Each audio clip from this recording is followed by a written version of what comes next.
The HOA. Karen spoke loudly enough that her voice echoed down the narrow street, cutting through the calm of the afternoon like a siren.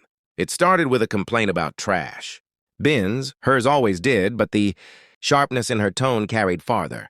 Then the issue itself. Neighbors paused behind curtains, hands froze mid-task, and the air seemed to tighten around her words. She stood with arms crossed, chin lifted, listing rules as if reading from a sacred text. Every sentence ended louder than it began.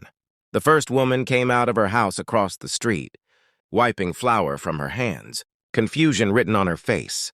She leaned against her gate, listening, eyebrows slowly rising as the volume climbed. Then another door opened. A woman with a stroller stepped onto her porch, rocking it gently as the baby inside slept through the noise. She didn't speak at first. She just watched, eyes narrowing with each accusation thrown into the open air. The HOA Karen didn't notice. She never did when she was on a roll. One by one, women came out, drawn by the sound. By curiosity, by a shared exhaustion they didn't yet name. A retired teacher folded her arms beside her roses. A nurse on night shift stood barefoot on her steps, dark circles under her eyes. A college student leaned against a mailbox, phone forgotten in her hand. None of them planned to intervene, but presence has weight. The HOA Karen finally paused for breath. That's when the silence changed. It wasn't empty anymore. It was full of witnesses. She glanced around, surprised to find a small crowd where she'd expected submission. The street felt different, less like her stage and more like a meeting.